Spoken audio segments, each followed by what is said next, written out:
What's up, guys? Johnny Glock here, and once again, time for another installment of Functional Friday. I'll say first off the bat, I hope you guys all have a happy Independence Day weekend. Gotta love this country. And you guys know my hometown here is Sarasota, and who is going to be in Sarasota this weekend? I'm not even going to say it, but if you don't know, you don't know. If you do know, you do know who's going to be here. The man, the myth, the legend. And we're going to find out what he's all about. But anyway, so this has probably been the most requested video I get all the time. I have people ask me tons of questions about this, and I've never really addressed it because there's tons of videos out there that address it already. But then I watched some of those videos and I was like, man, these are really just they're subpar. You know what I mean? There's lots of holes in them. The information isn't there. Pardon me, the information on the medium isn't there. The information on, you know, the felt wheels. There's tons of stuff that is missing. So basically, you guys know Wick. Okay, you know Wick is the cameraman that's right there in the window. Something you might not know about Wick is that he has a knife. How long you been doing knife design and building knives? Long time? Yeah. Long time. Yeah, 15, 20 years at most, somewhere around there. Something like that. Yeah. So, and this is another thing. Like as a businessman, I want the people that are awesome at what they do. So, you know, I don't polish anymore. It's something that I don't do. So in order if it was like me show you a polishing video, it would be ridiculous when I have someone with Wick skills here in all of his knowledge to pass that on. So a lot of the footage today is going to be of Brandon working and Brandon talking. Wick and Brandon are the same people, just so you know. His nickname, and this is long before John Wick, because he's been Wick for, that's the name of his company, Wick Design, correct? Yep. Yeah. So basically, he is going to be walking you through a lot of this. We're going to do it in two phases. Number one, we are going to show you how here in the shop we do it, and Wick is going to explain to you about his, you know, closer to a couple $1,000 setup and why it's done that way. Next, we're going to show you how you can do it at home, because just like the last video I showed you, not all of you have $2,500 setups for polishing. But what you do have, and you can, down here, we have Dremels, I have some wheels here, compounds, and all that other stuff. So it's going to be, get the popcorn out because it's going to be a long one. Get out the notebooks. It's going to be a decently long video. But yeah, this is going to be a little journey on polishing, and we have two bars that are just basically bar stock here. And first things first, we are going to go over to Brandon's to Wick section, and why don't we switch cameras here? Super high-tech video editing skills. Yes, high-tech video skills. And we're going to go to his section, and he's going to explain what he's doing. Let me get this out of the way here. All right, I'm going to back it out. I'm blowing it back up. All right, go ahead. All right, so this is my workstation here. All these machines equal out to thousands of dollars. You don't want to spend thousands of dollars to be able to do this, so I'm going to show you how I do it here, and then we're going to show you how to do it with a Dremel, which you probably already have. So all I'm going to be doing is polishing right now. I have, let me grab one of these wheels. So you order these off Amazon, right? Yeah, I just get them off Amazon. The extra thick. They're 3M. 3M makes them. Yeah. So on some of the polishing things, I take two of these, I sandwich them together so I get the super wide wheel. That's what I use for springs, you know. And then I have this one, looks clean because I don't ever put any compound on it. Same thing for this wheel. I never put any compound on it. Would you explain what this wheel is? Because I always thought this was interesting, because I've actually seen him, you know, break metal edges with this thing, and I'm like, it's amazing. This is a large, solid, compressed felt wheel. It's basically the same thing as what we're going to show you to use the Dremel with. I have a smaller compressed felt wheel here. This thing is a flex shaft grinder. It is basically just a fancy Dremel. So your motor is up here. It's just much larger than I have my pedals down here. So I can adjust how quickly I want it to go by how much I apply pressure to the pedal. Nice. So I have one of these stationary. super high-tech zip tied to this old bin that I use as a dust guard. So when I'm And having you can see how high tech all of our stuff is. You know what I mean? Like we, Yeah. We everything make it work. we make on the fly. You know, it has to work. So Yeah. So then, you know, I can make this wheel go slow or fast by how much I push the pedal.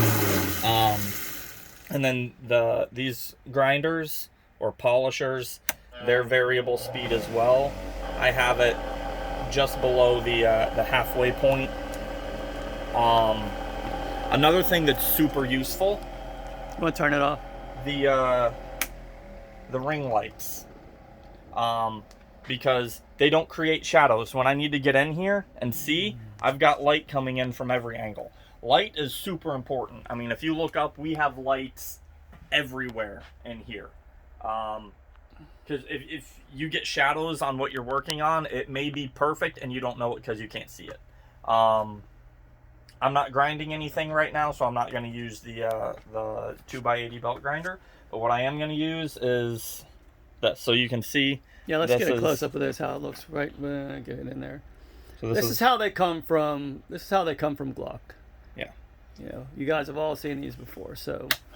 And you guys can set your timer to this too, so you can see how quickly. And this is just phase one. Why don't you talk a little bit about the compound too? Yeah. So, we use the gray and the white compound. I don't remember what grits they are exactly, but I do something a little different that not everyone does. I put gray on the wheel and white on the wheel, and then just to make sure it's rubbed in, I use a head so there's not too much excess. And then this one is the only stuff that's on here is what comes off of this. So this process that I'm about to do is going to be significantly faster than if you try to do it with a Dremel. You learn how hard to press. If you press too hard, you're going to burn through the metal. You're going to get hot spots. It's just going to not be a good thing.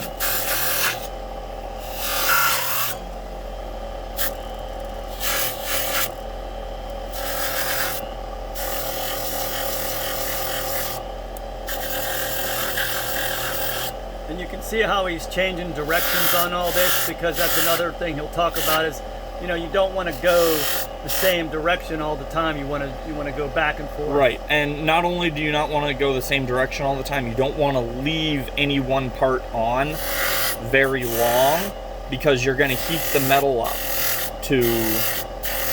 And all this stuff applies to the smaller Dremel stuff that we're going to be showing them too, right? Yes. So it's kind of like the principles of polishing. Yeah. So always keep it moving. Go both directions. Yeah.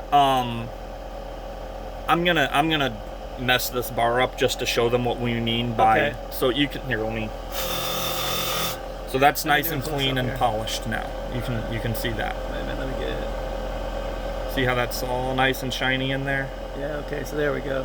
I've got. If you leave it on one spot too long, you'll burn it. You see how it's going? See how it's getting the rainbow? Let me get closer. Yeah, there we go. Yeah. Wait, just keep it still. There's a little bit of a rainbow right inside there that. Yeah. Hopefully you're able to see that on camera, but you do not want that to happen. You don't want to burn through the metal at all. Now, you'll see there's a space up more or less burn through the galvanization, Yeah. whatever they're dipping it, whatever the industrial coating is. So you'll see, you know, I can't use this wheel to get up in here, so that's why I have this wheel.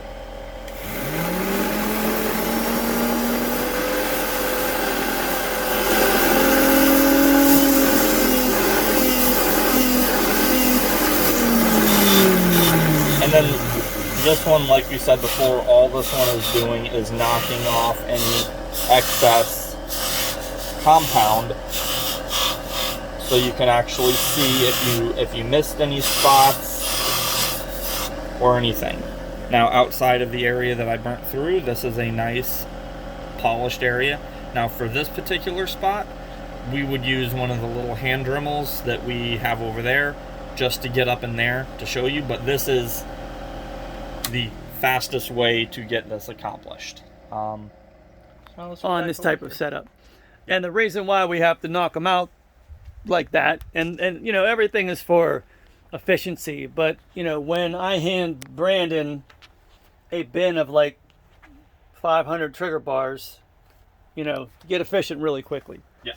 So basically, we wanted to the two compounds he was using was right here. We get them from Dilux. Compounds matter, guys. You know, oh, you want to finish it with the... Well, I'm just going to show, like, so to finish it, we would use, you know, one of these little felt wheels with the compound on it, just so you can get up in there. I'm not going to turn this on and try to talk at the same time, but you can see how it's going to fit up in all the little areas that the larger machine was not able to hit. And it's going to be the same thing. You're going to want it, you don't want to leave it pressed on any one spot too long. So even if I'm just working on, let's say I miss a little spot right here, I'm going to come in and I'm just going to hit it. I'm not going to leave it there and try to bust through it real quick, because polishing compound, it's the equivalent of having an extremely high grit sandpaper. So you're still sanding whatever you're doing. You're just taking off such a minuscule amount of material, but you're still taking off material. So when you're polishing, you got to make sure that you're not staying in one spot too long. If you feel it starting to heat up in your fingers, move to a different spot. You don't want metal to heat up unless, you know, you're trying to temper something or whatnot. But if you heat metal up, it can change it on a molecular level and make it softer or more brittle. There's a number of different things. So when you're polishing, don't let anything heat up, because that can cause a failure later. But yeah, so we use these felt Dremel tips as well. We order these on Amazon.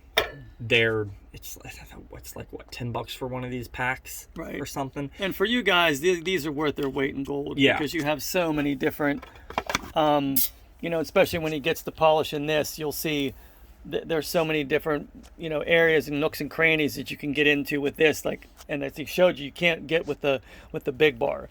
But you know, one of the main things I want to point across too is, you know, there are areas of this bar that, you know, you have to realize, like, this right here doesn't need to be done to like unbelievably, hang on, I'm trying to get this, doesn't need to be done to an unbelievably high polish, okay? Because this is not really any area where you have metal on metal, which is the vertical extension, which is the radius of the trigger bar. That's actually this round part. I'm sorry, I'm doing this thing. It's like the round part right there. I'm coming across that. And it's really only on the inside that I'm talking about, which is from this part where my thumb is back. And then the cruciform kick-up, which is the face of the cruciform kick-up, which is right there. My thumb's snapping off. So it's really this edge, and I'm going to show you how to break the edge on this with a, you know, with a, and you can see how there's like just a little bit of roundedness to that. It's not squared off at the end. You're gonna hold that for me. Yeah, if you want to show them how to break that edge, then we'll go from there into the. So let me do this with with a pointer. So basically, really what you're looking for is from here back. That really needs taken care of. These are the areas that are most important. The sear right there, the cruciform kick up, and the vertical extension. You know, this right here, your magazine might touch it. It doesn't really matter. This right here isn't really mattering too much. It's not really touching too much. The three outcroppings on the frame rub against it every once in a while, so that doesn't have to be. Don't spend your time on this stuff that doesn't really, you know. I know my stuff comes like jewelry, but it's just because you saw the process. It's part of the process, but it's not unbelievably necessary. This area is pretty important too, because if you see some of my videos on the outside of the frame, I mean, when we look at a frame, let me grab one here. This outcropping, which is right here, are you getting that? Move this, because this is one. That outcropping right there, can you see it? Yeah. It's a piece of outcropping right there that when this bar drops in, the outside of this bar is rubbing against that. It's kind of what keeps It's like, so the outcropping, the bar, the connector, the housing. So when you have drag, a lot of times it will be coming from too much pressure on the outside of this onto that. And it's always, like I said, there's a line of demarcation on your trigger bar that's going to denote that. And that tells you, like, oh, you might need to either knock the edge. Same thing with this. And we'll do a video of this on how to knock the edges off of the polymer as well, because that's another thing you're doing with the Dremel. So once again, the vertical extension, and remember, there's difference in between, this is something we have to talk about, there's a difference between high spots and low spots. If you have low spots, it does not need to look completely pristine. Like sometimes you'll get my triggers and you'll see, oh, I see like marks there. The marks are fine because they're low spots, okay? And there's enough surface area around the low spots that they're not going to be problematic. So what happens is a lot of people try to polish those low spots down and bring the entire plane of this down. And then what happens is they aren't able to disengage the trigger safety, the firing pin safety, and that's an issue. So only take off as much as you need to. Don't try to make it look perfect, especially up here in the top where you're actually going to need that surface area to completely disengage the firing pin safety. You know, as this pushes up, as this rolls up, because this is what's happening right here with this ledge. All right, that's one consideration.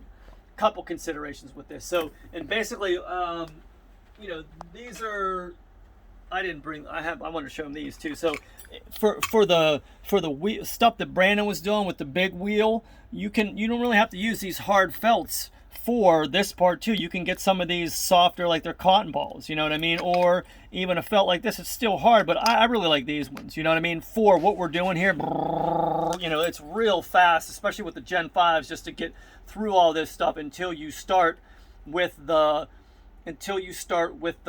very specific, refined polishing of this part right here, and this part right here, and this part. So, leave these here if you got. And like I said, this is all available. Sometimes we go through distributors. It all depends. We try to get as much, like 99% of our stuff's American made in America, just because that's how we are about things here. Even if we are getting them on Amazon. So, basically, this is 2500 grit. All right. I got a piece of leather. Of course, it has to be up in the air a little bit because the nature of how I'm going to do this. Let me grab the bar right here. And so, in order to break this edge, instead of trying to like over polish it, like Brandon was saying, if you spend too much time on it, you are going to burn through the galvanization, and it's going to be problematic. So, the less time you have to use with that in one area, the better. So the best way to do that is to use a higher grit. And those of you that know how to sharpen knives and stuff like that, it all depends on your angle here. But I'm literally, if I just want to break the edge, you can show it over here, because remember I said if this is the edge, that line is all I want to break off. It's just the very top of that edge. And honestly, it only takes 2 or 3 strokes of me coming like this across here to break that edge. And it's just like sharpening. And another thing, and you've seen my videos, this is the most important part, the apex of this, right about there, right about at this. This is the main part that is completely interfacing with your connector. So that's really where you want to be super careful when you're breaking this. So edge. So basically, if you line this up and it's just a very light stroke, I am not applying any pressure whatsoever to this. I'm just kind of like moving it along here.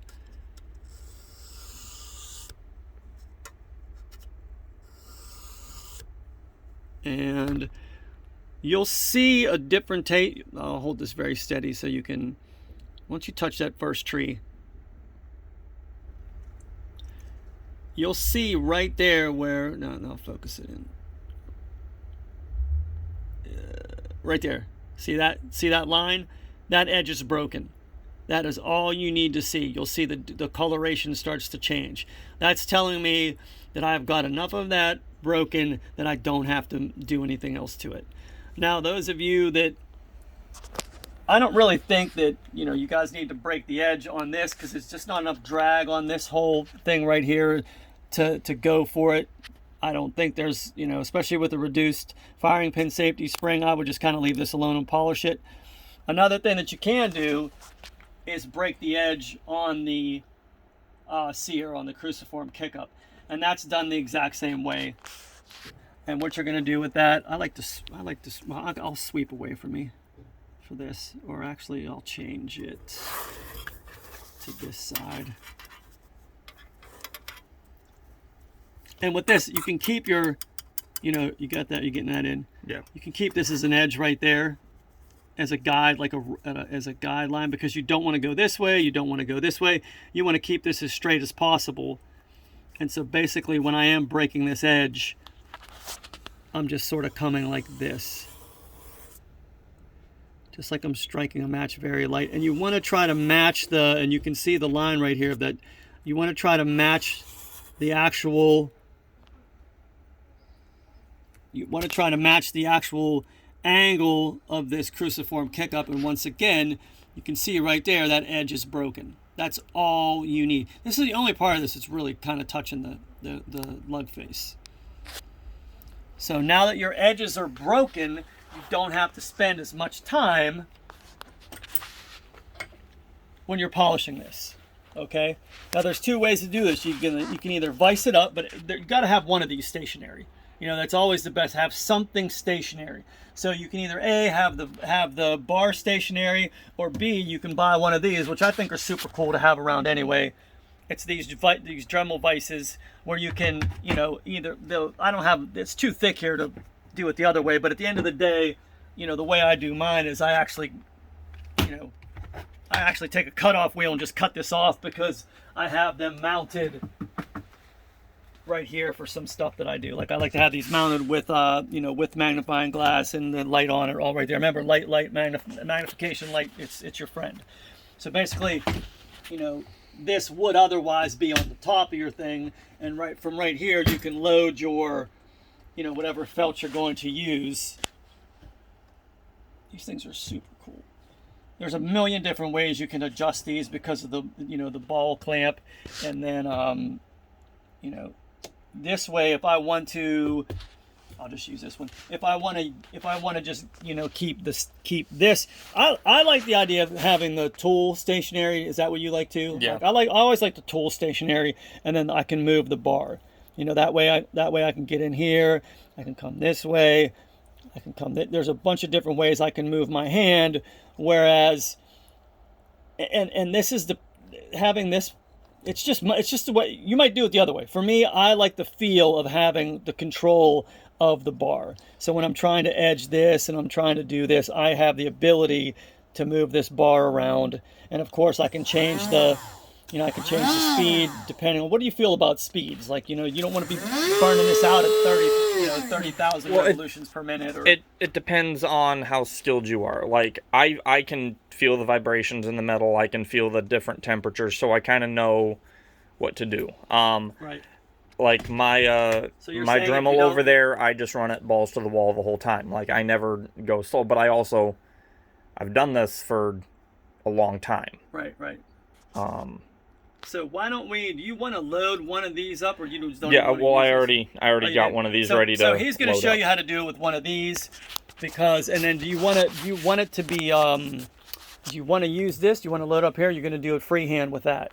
Well, I'll just show them, because more people are going to have a vise sitting around in their garage than That's true. than going out to buy this. So these are the two Dialuxes he was talking about. Gray and the white. This is a brand new little felt wheel.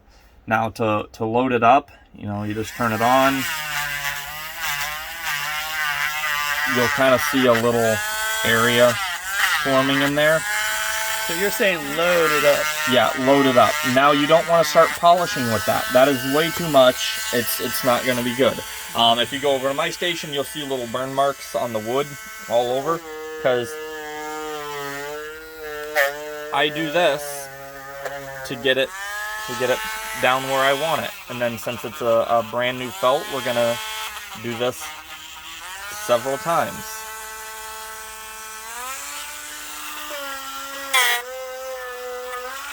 just to get it all loaded up so the compound is actually inside the felt like you want it, because you need it to be impregnated into the felt, not just on the surface. So that's pretty decent. And speaking of this, there's one thing that Glock says don't use, and that's ammonia. Anything that's ammonia based, which is like Mothers and what are the other ones? There's a ton of them that you buy at like, Ace Hardware or something like that. You never buy your crap. Yeah, stay away from that crap. Just go on Amazon. You can buy this stuff. It works great. It's cheap. Right. And then so another thing to think about, if you have it in a vise, vibrations going from your Dremel into here, like, and then you're just you don't want to leave it in one spot too long at all. See, right?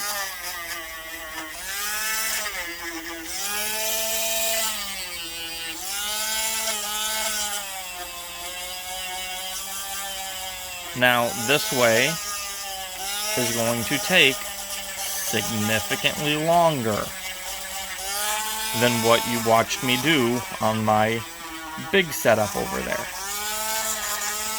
This is a really good angle, so let's do this start to finish so they can see the... Now, are you going to put a clean one on there to wipe it off? Well, I mean, you could always just use a paper towel to wipe it off at the end. Right. But notice I am not staying on any one surface long, and I'm constantly moving it. And I'm telling you right now, this looks substantially different from any other videos you guys have seen about this, because it's always the flits. That's it, the flits or the Mothers, or and some people hand polish it. In my opinion, hand polishing doesn't do crap. You know what I mean? It makes it look shiny, big deal. Do you agree? Yeah. It's not achieving what polishing is supposed to achieve. Yeah, you need to get the point of you don't just want it shiny, you want it smooth. And what RPM are you running at? It's at 15 right now. It's about halfway. I could run it higher personally, but it's also... So if you run it higher for them, would you change the speed of how you're moving on that thing? Can they see the vibrations in there with the higher one? Yeah. Yeah, that's another reason I don't want to do a higher RPM. Now, if I'm holding the actual bar, that's a different story. I will run it at a higher RPM. And remember, the top of this doesn't really matter that much either. It's only the firing pin. Where he is right now, huge deal. That right there is money. And you really want to make sure that edge, that inside edge right there, especially where he's filing, because that's really the main thing that is running inside your connector channel.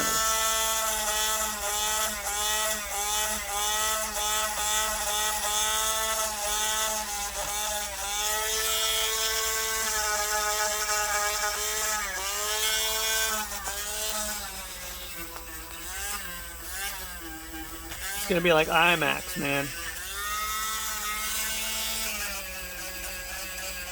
Why don't we drop that vise a little bit so we can... Here, I'll do it. I'm going to back this out. Hang on, we got to do a little vise change. So we can get a good... I want to get a good angle of you doing that part right there. This part right here, like I said, is another very important part. Yeah, there we go, right there. Now you can see how shiny the edge is. The edge right along there where we broke it. That is one of the most important parts, like I said, because it is riding the connector.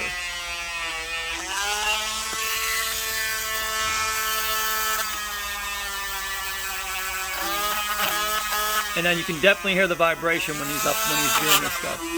Hear it? Yeah, actually it's making the camera blur too because it's trying to catch it. And like he said, take your time, man. It's like, It's not a contest on how fast you can do it.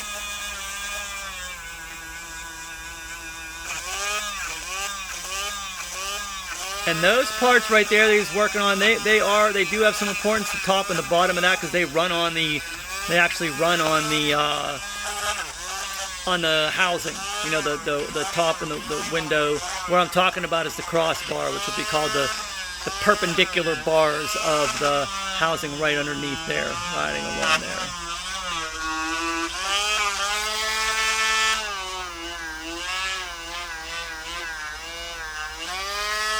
And I will tell you, it is a significant pain in the butt to do this with using the tool and keeping this part stationary instead of the other way around. Yeah, definitely. Spend the money and get the... I thought to stop recording. I would say spend the money and get one of these Dremel vices, because keeping that tool stationary and moving the bar around is predominant. Yeah, I mean, and if you don't have one of these laying around, if you can't find it, if you got a and you can see how much material has already gone from that. Let's grab is this a... Yeah. Hold that up against there. That's the one that we use versus the one. Yeah. So you can see this one has a lot of that material, that felt has come off. So it's great. It's better to have a ton of these around, than not. It's a big important thing. And like I was about to say, if you don't have one of these and you can't find one, get a 2x4 and some zip ties. Zip tie this to the 2x4. Screw the 2x4 to your workbench.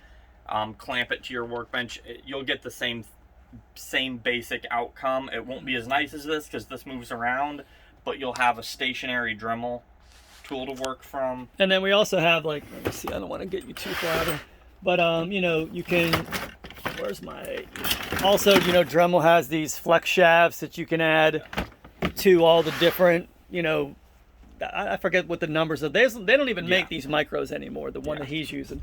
But these ones right here, you can hook that flex shaft right to the end of them, and it does make a bit of a difference. Big difference. For some of the areas, like if you're having to have this in the vise, some of the areas it's just going to be easier to hold it. Put the actual part against a hard surface and hold it there with your fingers so you can get it in.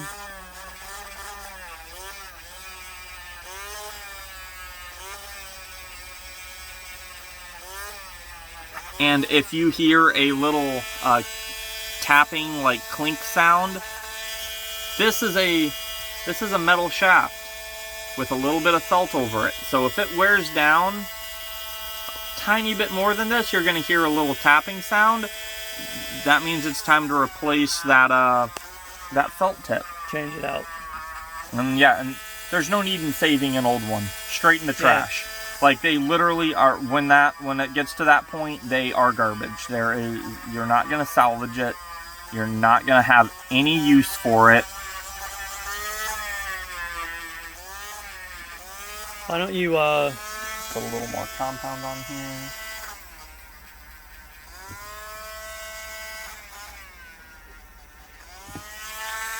And if you guys do, let's walk over to your belt. Let's walk over. If you guys do take that with you, because I want to show them how we do it. Here, take this. Now, this is a trick. Let me grab my pliers. Yeah, so a way we cheat. It's a really good trick if you guys do have a bench grinder. We figured we'd show you a little snippet here. So. And yes, we have the tools to take those off. We're just. Yeah, it's just easier to use pliers. We do have the 3/8 wrench. Yeah, make sure you torque that down. So a simple way to do this. This wheel already has the compound in it. Just make sure you're spinning direction to direction, because if you try to reverse that. And now it's good. Yeah, that's how simple it is to get that thing loaded up.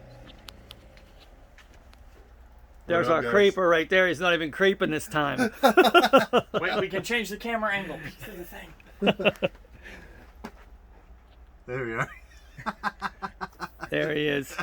That's my IT guy. My main man. My main man. Mac. So I'm about halfway done polishing this. Let me actually use this so you can see where I've been polishing. Do you like those shop towels that we get? Yeah. If you don't want to buy the shop towels, just go buy a roll of the. We've been using these like PFC rags. Used to be very.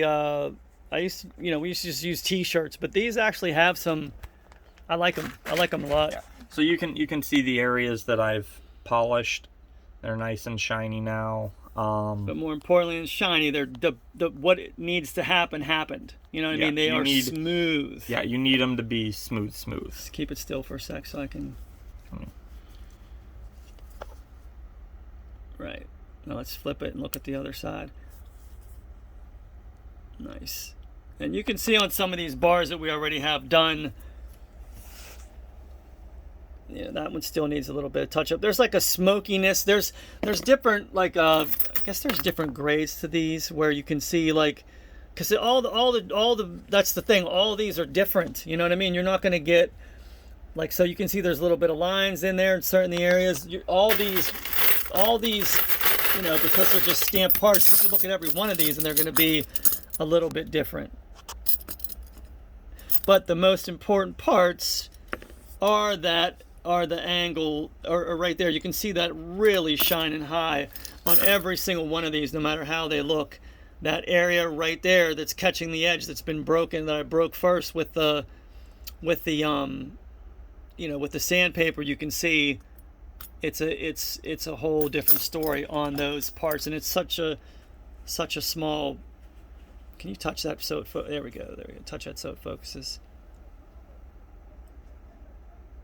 Yeah, right there. And never mind, we'll back off of that. But you guys get the point. So, yeah, I'm trying to think. Is there anything else you want to add, or? If you're just working on, I'm gonna specifically say OEM Glock parts. We don't know who's making them. Like, it's OEM Glock. They're fantastic. They do. You know, whoever Glock outsources to. Sometimes you will get them that polish up and you can see yourself in them. Other times you'll get them where you polish up and it's like Johnny just said, there's like a smokiness to it. Even though you're doing the exact same process, don't get discouraged. Maybe your part, the coating that they have on them just isn't gonna be able to get to that mere polish, but it's still going to have the same effect. Yeah, some get like stupid buttery smooth, man. I mean, yeah. they look like literally like a silver butter knife. They're so smooth. Yeah. And then others, there's just like a whole bunch of little micro. It looks like pitting, but it's not. It's not. It's just the process for whatever this is that they're putting over top of the metal they're stamping out. I want to say maybe it didn't adhere as well. But really, it's probably there's extra on there. So that's why it's getting that pitting. But it's not affecting anything. It's just going to affect how it looks after it's been polished. But it's going to perform the same. It's just not going to be that buttery smooth look that everyone hopes to achieve. Okay. I want to show them just real quickly about the connector, because this is what we're looking at here. Because of that edge that we broke, it is going to be running in that channel. So that area where the glide is very important. So there's the apex of the, maybe if we get under light here, or under the white, there's the apex of the radius, and then it's running inside of this connector. So this right here, you need to be super, super, super smooth. And so that's why, having an idea of what you're addressing, it makes sense. Just get in there and just polishing stuff up. You're just, it's just stupid not to know why you're doing it. So with this, there's two aspects of this that we talk about. There's the fact that this snaps off of here for reset. So if the edge is broken on here and the edge is broken on here, you're going to have a quicker drop for reset. Also, you're going to have a smoother pull right here if you learn how to really, and that's why these really work. Like, actually, we have this one loaded up. So basically using this point to really, really get inside of that crevice. that edge right there is so important. Deep inside that edge is so important. So just back and forth, lift, back and forth, and then reverse it, this way. So back and forth. You're just moving, just like Wick said, moving, always moving. And then really, the only part of this is like from my thumb up. That's all that really needs done on this, because that's all this part is interfacing on. If you're trying to, if you're really trying to economize what you want to do. Also, right here, this is what's driving. This is what's going against the cam. A lot of guys have whenever I talk about the cam, I'm talking about this right here, this cam outcropping.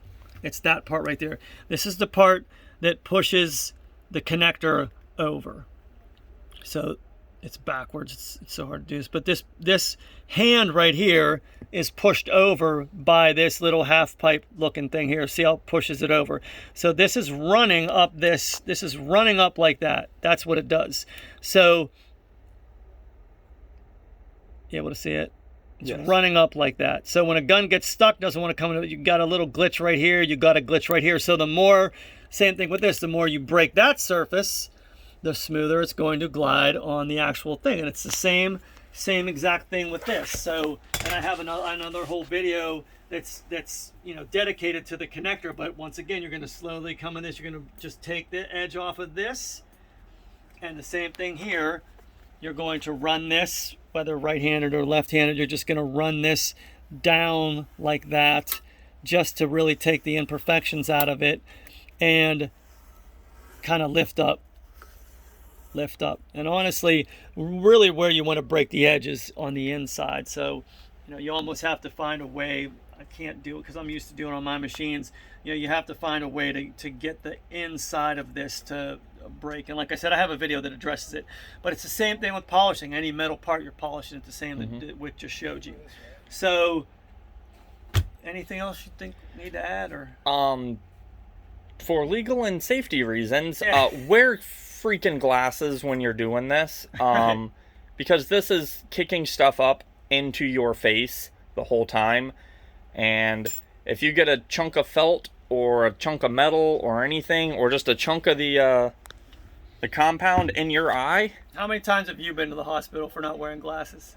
How many times should I have gone to the hospital is the question, because I don't go to the hospital. And then I tell you what, you want to talk about pain, get a metal shard in your eye. And any of you that have gone through this before, it is the most, and by the time the tidracaine or whatever they put in there wears off, you are literally blinded because the pain is just so bad. Yeah, I made the mistake once of going they sent me right to a Walgreens to get because you can get an infection in your eye, you're done. There's not a lot of blood there, so you always have to get the eye drop antibiotics.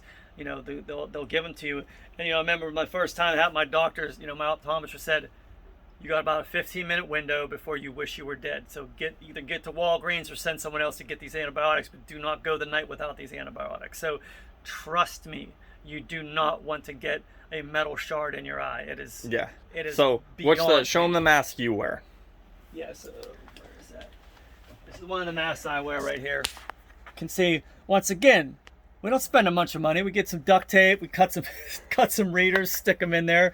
But this is to protect me when I'm running high-speed grinders and stuff like that, to make sure that because guess what? Hey, you're not doing any good if we shoot. We need our eyes for shooting. So if you're tough, trying to be a tough guy and not wear something like this, your shooting career could easily be over.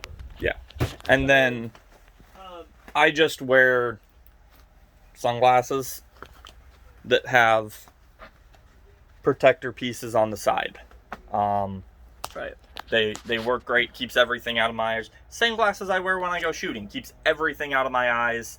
I don't like having stuff that can come in from the sides. There's a lot of safety glasses out there. The sides are completely open. You can still get something in your eye. You don't want stuff in your eyes. Yeah. So if you have any questions, put them in the comments and stuff like that. Hopefully you guys can share this to people that think they have the best polishing videos out there.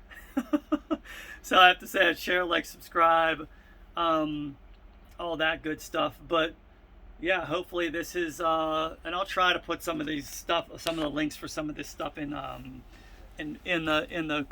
whatever it's called in the description. But that's it, man. With technique and the right medium and all that stuff, you can't go wrong with this stuff. But like Brandon said, Wick said, take your time. You know, it's not a race. It's not a race. So hopefully we were able to give you some good tips here, and this will be a great video for you to watch over and over. And I guess that's about it, man. Where else can they find you? Clearly on YouTube, because they're watching this on YouTube right now. Where YouTube, else can they find you? Instagram. I have it's Johnny Glock at Johnny Glocks on Instagram. The Glock Whisperer. And then I have Jack Schmidt is actually the name I go under. That's my AKA. Is actually, as an Irishman, we have the option of John or Jack. I was baptized Johnny, but in another life I was Jack Schmidt, and I have that. That's my Facebook. I also have Johnny Custom Glocks LLC on Facebook, and then I guess that's about it.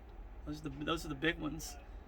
So I just joined some local thing. What we were talking about that today, American Contingency. It seems to be pretty cool. It's the Fieldcraft Survival guys. I like the idea of what they're doing. A lot of stuff that is it Mike Glover and Kevin Estella and those guys are doing. So check that out as well. But yeah, listen, man, have a great Independence weekend. Ring it in, man. Put as many flags up as you can. And it's Trump. Trump's coming to Sarasota this Saturday, brother. Fireworks, partying. No, and you just got demonetized. You said Trump. Anyway, guys, take it easy, man.